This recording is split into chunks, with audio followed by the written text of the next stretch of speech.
ማንቸስተር ዩናይትድ በሚቸገርበት ጊዜም ቢሆን ብሩኖ ፈርናንዴዝ በወጥነት ምርጥ አቋሙን በማሳየት የሚስተካከለው ሌላ ተጫዋች የለም ማለት ይቻላል። በማንቸስተር ዩናይትድ ቤት ካሳለፋቸው 6 ዓመታት ውስጥ ዘንድሮ እጅግ የተዋጣለትን የውድድር ዓመት እያሳለፈ ይገኛል።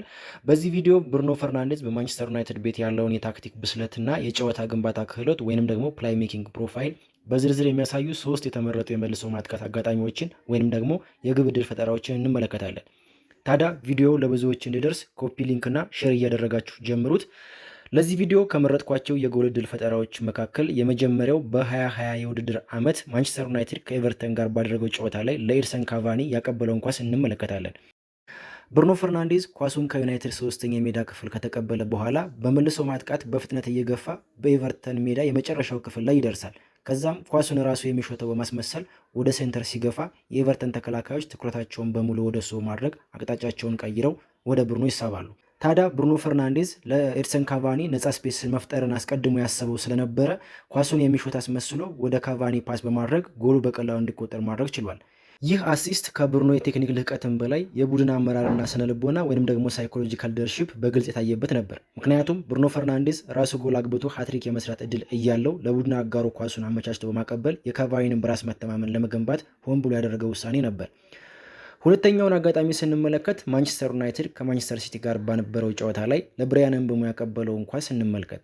ይህ አጋጣሚ የቦታ ግንዛቤን ወይም ደግሞ ስፓሻል ኢንተለጀንስን በግልጽ የሚያሳይ ነበር። ለማንቸስተር ሲቲ የተሰጠውን የቅጣት ምት ኳስ ራያን ቸርኪ ካሻማ በኋላ ሃሪ ማጓየር በሄዲንግ ክሊር ሲያደርገው እንመለከታለን። ከዛም ብሪያን ምቤሞ ኳስ እንደደረሰው ለብሩኖ ፈርናንዴዝ ይሰጠውና በፍጥነት ሲሮጥ እንመለከታለን።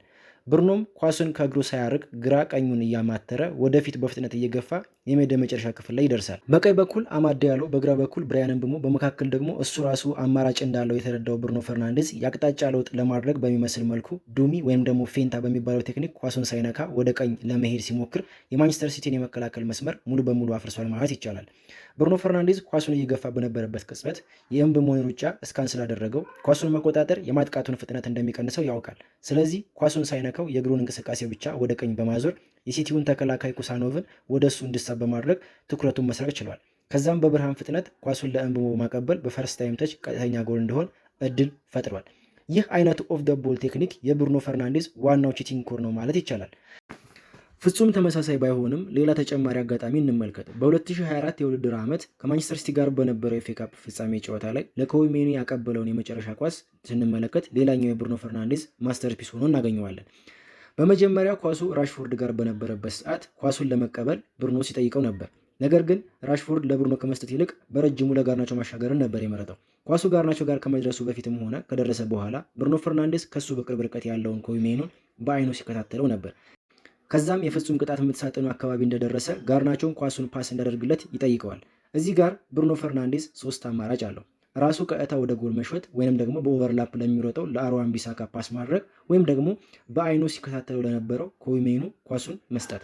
ብሩኖ ታዲያ ራሱ ወደ ጎል የሚመታ መስሎ ለሜኑ ባላየ ፓስ አደረገለት። ሜኑም በሚገርም ሁኔታ ኳሷን ወደ ጎልነት ቀየራት።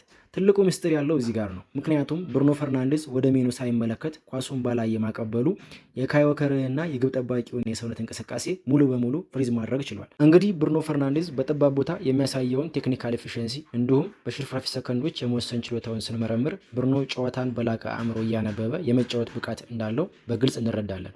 በታክቲካል ዲሰፕሽን የተከላካዮችን መዋቅር ማፍረስ እንዲሁም በቴክኒካል ቪዥን የግብ ጠባቂን ግምት ማሳሳት የብሩኖ ዋናው መለያ ወይም ደግሞ መሳሪያ ነው ማለት ይቻላል።